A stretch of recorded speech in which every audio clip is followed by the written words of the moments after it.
Assalamualaikum warahmatullahi wabarakatuh. Di sini kami akan menjelaskan mengenai pengembangan media pembelajaran berbasis ICT atau Information and Communication Technology.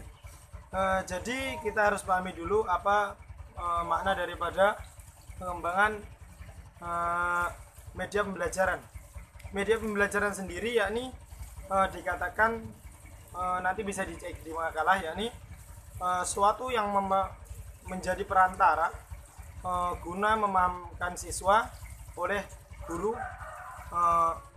agar pembelajaran itu dapat berjalan sukses atau menemui dengan target yang telah ditentukan. Lalu media pembelajaran sendiri terbagi menjadi beberapa bagian. Yang pertama ada media pembelajaran tradisional, yang mana yang kita ketahui yakni seperti papan tulis, LKS, handout, dan lain sebagainya. Lalu yang kedua media massa, yakni seperti televisi, radio, yang mana kita dapat mengeruk istilahnya informasi daripada kejadian-kejadian tersebut dari media yang telah ada, ya seperti yang kami sebutkan tadi, televisi, radio, dan lain sebagainya. Lalu yang selanjutnya yang mana yang berbasis ICT, contohnya yakni ada komputer, handphone, jaringan internet, dan lain sebagainya. Lalu untuk pengembangannya sendiri ya, dari media pembelajaran ICT itu, ICT itu atau teknologi kita sebutnya, terbagi menjadi 4. Yang pertama pengembangan komputer. Teknologi komputer sendiri kita ketahui bahwasanya perkembangannya begitu pesat, termasuk perkembangan yang pesat.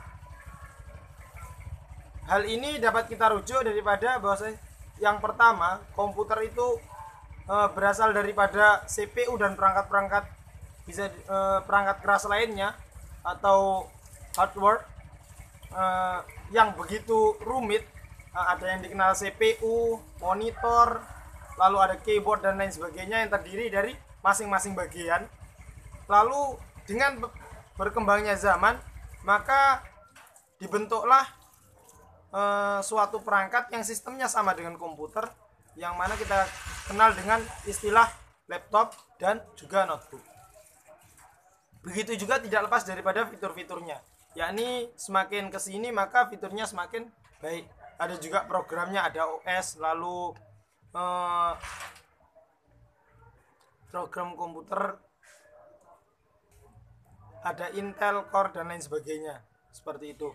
Yang kedua ada teknologi multimedia. Teknologi multimedia di sini, yang dimaksud multimedia di sini adalah gabungan daripada beberapa media. Seorang pakar menyebutkan bahwasanya yang dimaksud multimedia itu sendiri adalah laptop atau komputer yang di dalamnya berisi beberapa media. Mungkin ada media video, ada juga foto, lagu, dan lain sebagainya. Lalu yang ketiga ada media telekomunikasi, yang mana yang paling berperan yakni yang sering kita gunakan, yakni jelasnya handphone. Handphone itu sendiri jika melihat daripada fiturnya, maka aplikasi guna untuk komunikasi sangat banyak, mulai daripada WhatsApp, lalu ada Facebook dan jejaring sosial lainnya. Akan tetapi kita fokus terhadap media pembelajaran yang mana kita dapat gunakan juga sangat banyak. Seperti kita ketahui sekarang WhatsApp, yakni guna untuk pembuatan grup, di mana nanti materi-materi, modul-modul dikirim di situ. Ada juga nanti e-learning, Google menyediakan juga ada Google e-class dan lain sebagainya, Google Meet. Ada juga kita kenal dengan Zoom, yang mana digunakan sebagai meeting atau juga perkumpulan guna mengantisipasi atau mengakali ketika pembelajaran itu tidak dapat dilaksanakan secara langsung, bertatap muka secara langsung, misalkan ketika masa pandemi seperti ini. Lalu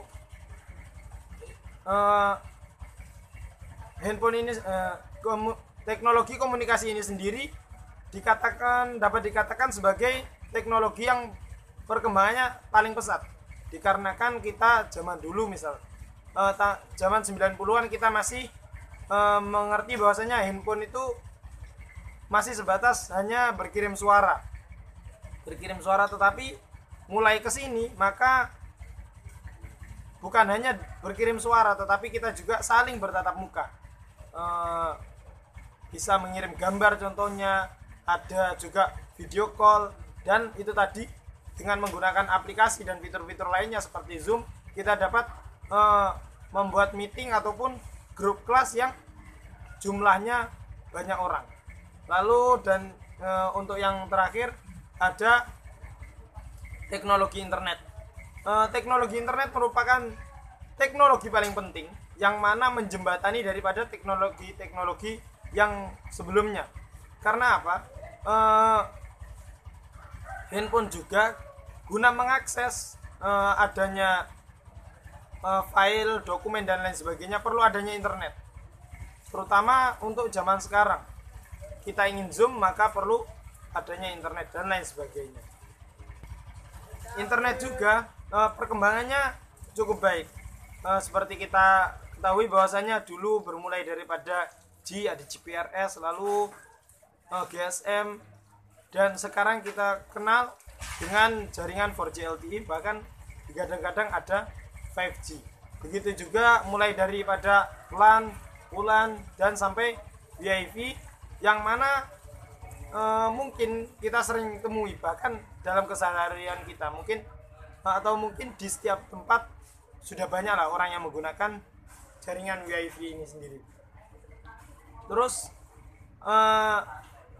melihat daripada penggunaannya, maka kita dapat pahami bahwasanya penggunaan media ICT ini sendiri dalam rangka pembelajaran pasti kita menemui adanya minus dan plus, atau dampak positif dan juga dampak negatif. Untuk dampak positifnya sendiri, maka kita bisa tahu bahwasanya tadi dengan menggunakan Zoom kita dapat mengakali adanya waktu dan ruang. Jadi tidak terbatas karena waktunya seperti ini, mengingat pandemi kita tidak bisa bertatap muka. Dengan adanya teknologi maka kita dapat membuat pembelajaran lebih berwarna, lebih mengasyikan, mungkin menarik dan lain sebagainya seperti itu. Tetapi tidak bisa dipungkiri bahwasanya itu juga dibatasi oleh adanya kekurangan. Setiap hal yang ada sisi positifnya pasti tidak terlepas daripada sisi kekurangannya. Contohnya saja, dengan adanya internet pasti membutuhkan jaringan yang bagus ataupun uang yang banyak, ataupun perlu pulsa, sehingga misalkan saja internetnya buruk maka akan mengganggu jalannya pembelajaran. Mungkin cukup sekian dari apa yang dapat kami sampaikan.